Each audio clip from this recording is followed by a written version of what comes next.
Well, an interesting strategy that Woolworths has put on the table. Of course, African expansion very much has been on your radar screen for the longest while now. This new strategy of doing it via JV structures. Run us through the rationale.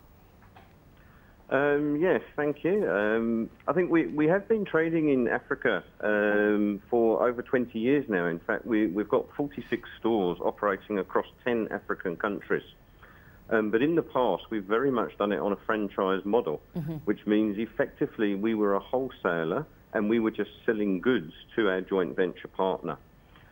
We just felt that it was much better for us to get into partnership with our previous franchisees, because we can start getting involved in working with them to run the retail side of the business. So we feel that's where our core strengths are in terms of helping the guys select the right merchandise, select the right range, set the retail selling prices, and make sure that our stores in Africa are exactly the same as the stores that you would see within South Africa. So we think it's a win-win, and we also believe that we're able to provide access to financial capital to actually accelerate our retail expansion plans. And in line then with your strategy here in South Africa as well, where you're moving away from that franchise model too. That's absolutely correct. So we have stopped franchising in South Africa, as you know, and we've been through a process of buying back those franchise stores within South Africa. And it's really all about us getting more involved in the brand and the brand experience for our customers to make sure that we're actually giving them a consistent offering and we're always representing the brand in the manner that we would like. But internationally, it's absolutely important to have joint venture partners who understand the local customer, they understand the environment, they can provide access to real estate, and obviously help us with the whole supply chain and management of the stores. Of course, John, you've highlighted the benefits and they're very much, apparent right now. But this in a context of what kind of challenge or risks going down this route? Well, we think that Africa absolutely represents a significant growth opportunity for Woolworths. There's over 1 billion people within Africa. There's been a significant growth in urbanisation, people moving to the towns, emergence of the middle class. So we're finding that actually our growth and our sales growth in Africa is exceeding the like-for-like sales growth that we would experience in South Africa at the moment.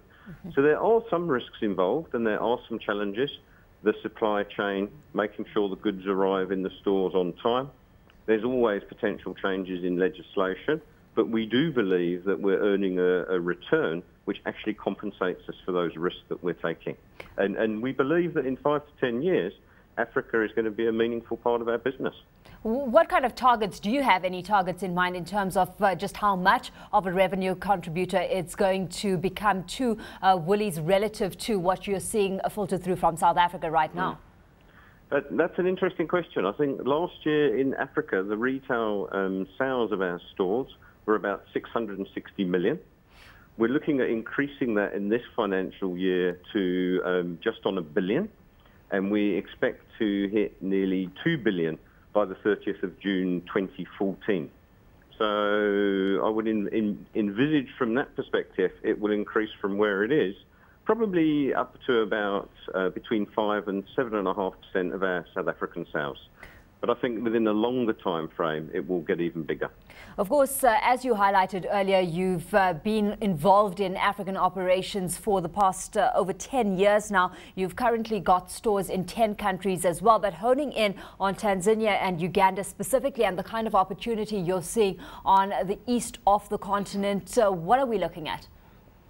Well, I think within East Africa is actually a significant growth region at this moment in time. They're experiencing significant real growth in GDP.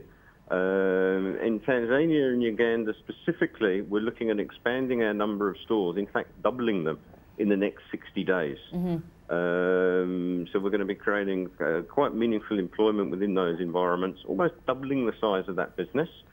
So we're going to be heading from almost 4 stores in Tanzania, Uganda, up to 8 stores. And I would expect that within the next 3 years, that will have increased nearer to 12 to 15 stores.